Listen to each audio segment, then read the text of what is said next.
নমস্কার বন্ধুরা, কেমন আছেন সবাই? আশা করি সবাই খুব ভালো আছেন। আমিও খুব ভালো আছি। আজকে আমার রান্নাঘরে সবাইকে স্বাগত জানাচ্ছি। আজকে আমার রান্নাঘরে কি হতে চলছে দেখুন। আজকে একটা নতুন রেসিপি নিয়ে চলে এসেছি।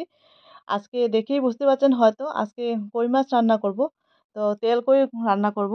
দেখতেই পাচ্ছেন মাছগুলিকে মাছগুলি জ্যান্ত মাছ, তো প্রথম কাটা হয়ে যাচ্ছে মাছগুলিকে। তো কেটে পরিষ্কার করে নিয়ে চলে যাব রান্নাঘরেতে। তো এগুলি কেটে ধুয়ে পরিষ্কার করে নেওয়া হচ্ছে এখানে। আর তারপর আমি রান্না করে নিয়ে চলে এসেছি। এই যে এবার এখানে রয়েছে আজকের উপাদান যা যা লাগবে। তার মধ্যে রয়েছে প্রথমে পেঁয়াজ কুচি রয়েছে, এখানে রয়েছে টমেটো কুচি, ধনেপাতা আর কাঁচা লঙ্কা, আদা রসুন বাটা, জিরে ধনে বাটা আর রয়েছে লঙ্কা বাটা। তো প্রথমে আমি উপকরণগুলো রেডি করে নিলাম।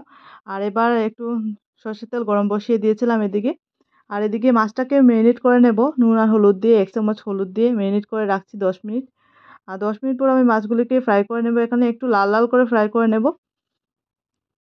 মাছগুলি এপিট এপিট সুন্দর করে ফ্রাই করে দেখতেই পাচ্ছেন মাছগুলি একদম ডিম পুরা এবং খেতে বেশ দারুণ লাগবে। আমি সবগুলোকে এখন প্লেটের মধ্যে তুলে নিলাম। মাছগুলো এবার আমার ফ্রাই হয়ে গেছে। এবার সেই তেলের মধ্যে আমি ফোড়ন দিয়ে দিচ্ছি। এখানে জিরে ফোড়ন দিয়ে দিলাম। জিরে দিয়ে আমি এখানে পেঁয়াজ কুচি দিয়ে দিলাম। একটার মতো পেঁয়াজ কুচি দিয়ে দিয়েছি। আর এখানে আদা রসুন বাটা দিয়ে দেবো ১ চামচ।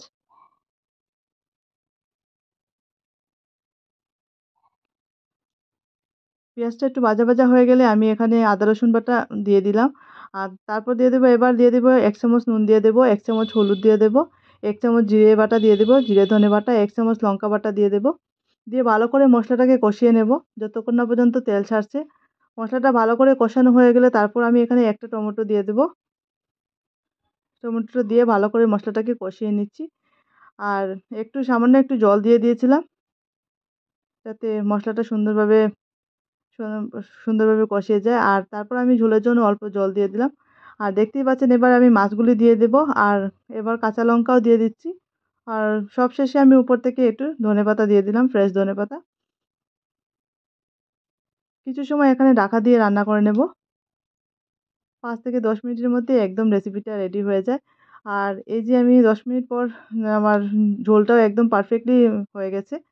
আমার একদম শুকিয়ে চলে এসেছে এবং সবশেষে আমি এখানে একটু কাঁচা সর্ষের তেল দিব। সর্ষের তেল দিয়ে আমি গ্যাসের ফ্লেমটা এখানেই অফ করব। অফ করে ৫ মিনিট স্ট্যান্ডিং টাইম দেব। দেখতেই পাচ্ছেন একদম দারুণ একটা রেসিপি রেডি হয়ে গেল।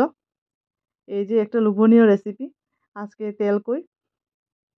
খুবই অসাধারণ লাগে খেতে সেটা। আর এটা তো আমি বলব একদম ভাতের সঙ্গে জাস্ট জমে যায়। গরম ভাতের সঙ্গে একদম দারুণ লাগে খেতে। এই রেসিপিটা হলে আর কিছুই চাই না।